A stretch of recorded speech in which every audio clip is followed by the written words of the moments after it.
जय श्री राम दोस्तों। कल आप सबको मालूम है, कल से मेरा मतलब चंद घंटों बाद एक नया इतिहास भारत की भूमि पर रचा जाएगा। एक नए युग की शुरुआत कल से होने जा रही है। नया युग, राम राज्य युग। और इस राम राज्य युग में लोगों के तरह तरह के सवालात हैं, तरह तरह की शंकाएं हैं, तरह तरह के अपने अपने तरह ढंग से लोगों के पास उनके समाधान भी हैं, लोगों के पास जवाब भी हैं, सवाल भी हैं, सब चीजें। हमारे चैनल के पास भी बहुत सारे लोगों ने अपने अपने कुछ शंकाएं, सवाल भेजे हैं। और आज इसी एक कड़ी में Indian Islamic centre Lodhi road पर एक मीटिंग हुई। कुछ हमारे देश के जो मुस्लिम, मैं कहूँ बुद्धिजीवी कहूंगा उनको, उन्होंने एक मीटिंग की थी। उसमें मुझे उन्होंने आमंत्रित किया, मैं गया। वहां बहुत सारी बातें हुई। मैं जो आपसे शेयर करना चाहता हूँ वो केवल एक बात को मैं विशेष तौर पर आपसे शेयर करना चाहता हूँ। उन्होंने सवाल किया कि एक बात बताइए कि प्राण प्रतिष्ठाएं मूर्तियों में तो बहुत जगह जगह मंदिरों में होती हैं, फिर कल जो प्राण प्रतिष्ठा होगी रामलला की, आपके रामलला की, हमने कहा आपके नहीं कहिए, ये सबके रामलला।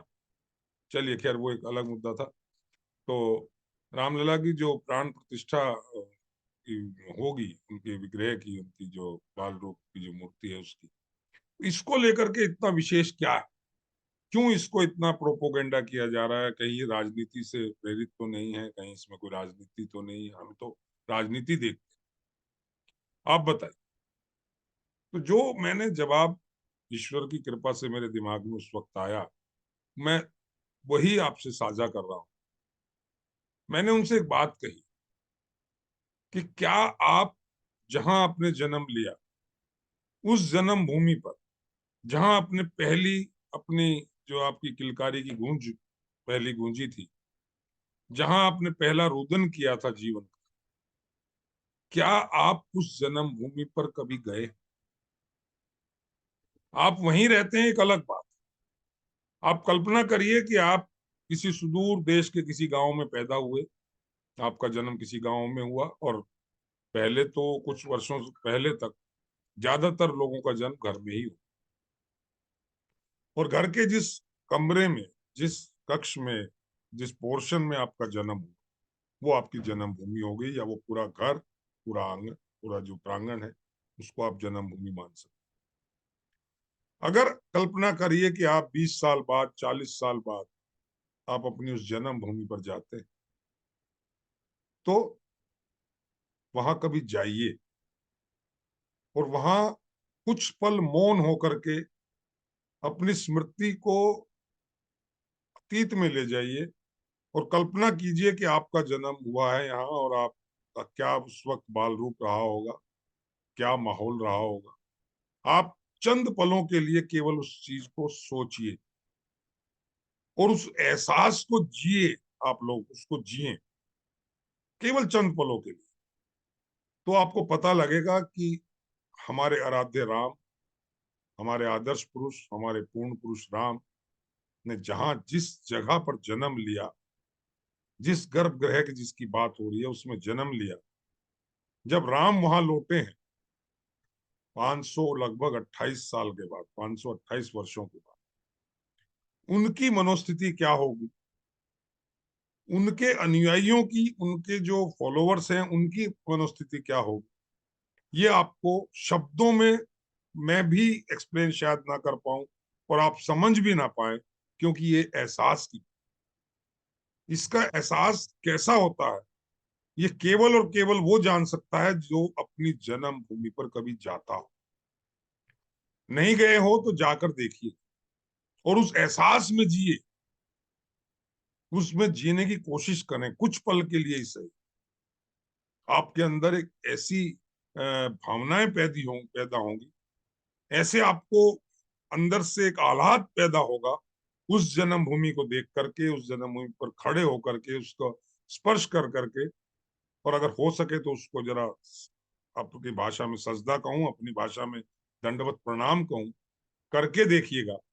तो आपको जैसे ही आपका माथा उस जमीन पर लगेगा, उस धरा पर लगेगा, और उस धरा के उस मिट्टी के कण आपके माथे पर लगेंगे, तो आपको जो स्पंदन होगा, जो वाइब्रेशंस आपके अंदर होंगी, तब आपको पता लगेगा कि दुनिया में जन्मभूमि की महत्ता क्या है।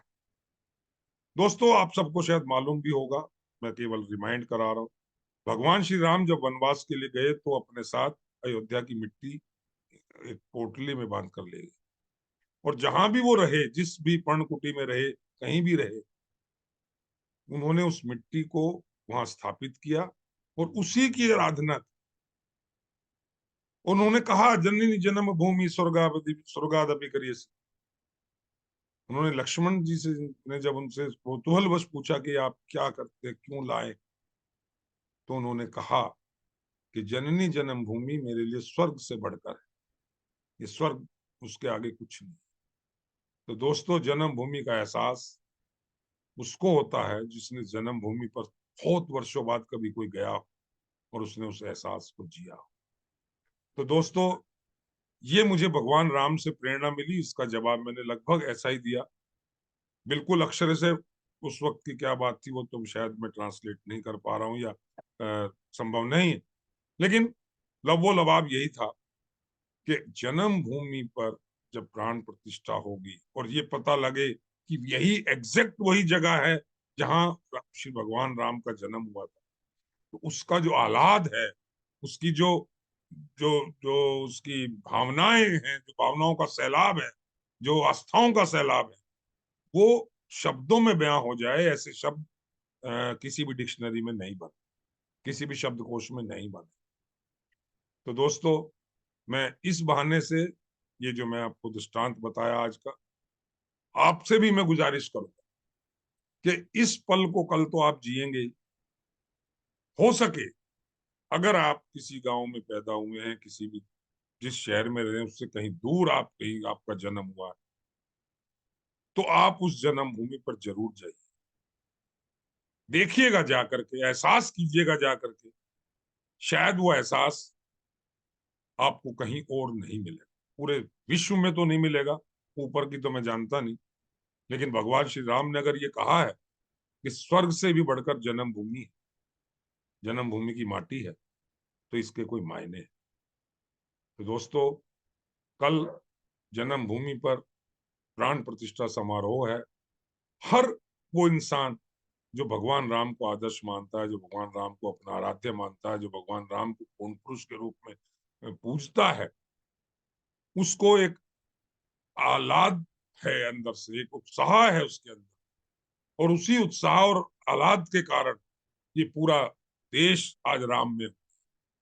आप जहां रह रहे हैं जरा बाहर झांकिए, आपको दिखाई देगा जगह जगह झंडे लगे हैं, आपको दिखाई देगा जगह जगह, आपको कहीं कीर्तन की आवाज आएगी, कहीं से आपको सुंदरकांड की आवाज आएगी, कहीं से और भजन संध्याओं की आवाज आएगी, कहीं भंडारे हो रहे हैं, कहीं भंडारे से मेरा वो सार्वजनिक भोजन हो रहे हैं, कहीं गरीबों को खाना खिलाया जा रहा है, कहीं वस्त्र को बांटा जा रहा है, कहीं मंदिरों में सफाइयां की जा रही हैं।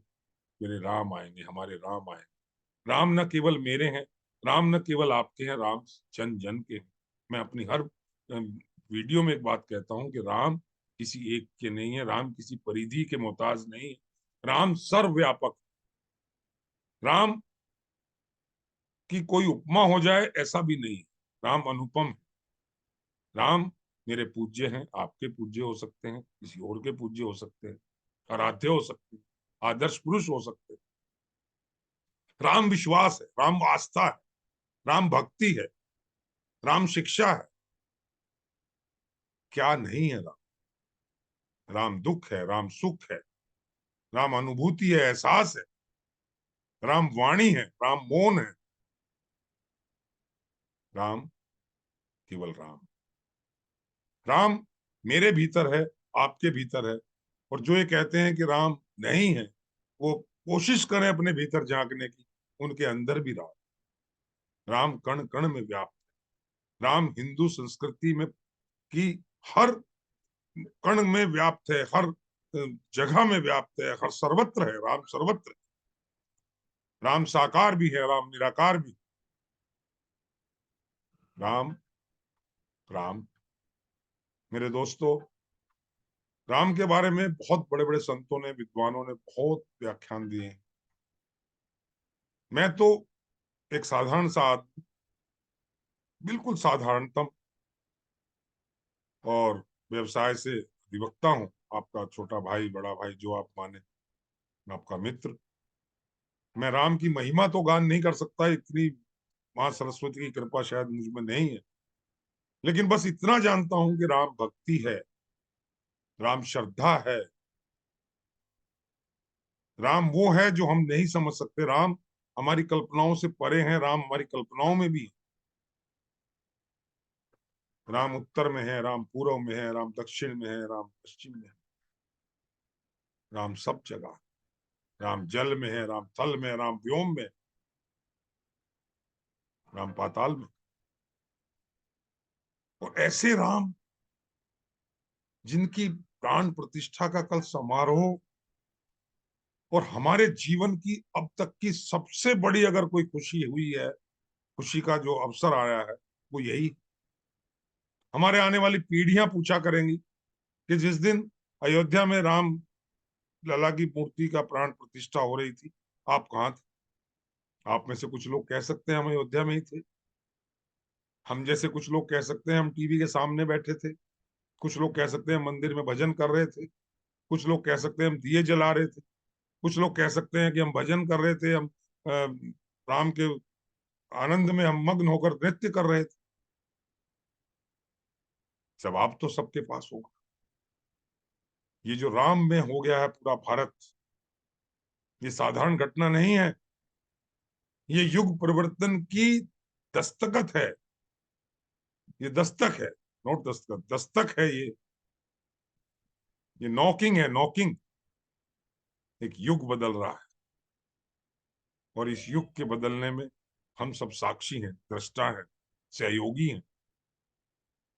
तो दोस्तों, बहुत लंबी बात ना कहते हुए, आप सभी को, आपके परिवार को, आपके इष्ट मित्रों को, आपके संबंधियों को, आपके जिस समाज में आप रहते हैं उस समाज को, जिस क्षेत्र में रहते हैं उन क्षेत्र के वासियों को मेरी तरफ से, मेरे YM channel, your mind opener channel news की तरफ से बहुत बहुत हार्दिक शुभकामनाएं। भगवान श्री राम आपके ऊपर अपनी कृपा बरसाएं, आपका मंगल हो। इन्हीं शुभकामनाओं के साथ कल मैं भी, आप भी, हम सब दृष्टा बनेंगे उस अवसर के, उस उत्सव के, जब रामलला को वहां प्रतिष्ठापित किया जाएगा। रामलला वहां साकार रूप में हमारे सामने होंगे, रामलला की महती कृपा हमारे ऊपर बरस रही होगी। हम सब को ईश्वर ने ये पुण्य का मौका दिया है, इसमें शरीक होने का मौका दिया है, इसमें सम्मिलित होने का मौका दिया है। आप सब अपने अपने ढंग से इसमें सम्मिलित हों, सहयोगी बने। और हाँ, आखिरी में एक बात जरूर कहना चाहूंगा कि कल, जैसा मैंने पहले भी कहा था, पूरी ईमानदारी के साथ, पूरी आस्था के साथ, पूरे विश्वास के साथ, पूरी निष्ठा के साथ, आप जहां हैं, घर में हैं, तो एक दीपक या जितनी आपकी सामर्थ्य है उतने दीपक आप जलाएं, भगवान राम के लिए, अपने विश्वास के लिए, अपनी भक्ति के लिए, अपनी श्रद्धा के लिए, हिंदू संस्कृति के लिए, हिंदू धर्म के लिए, और सबके कल्याण।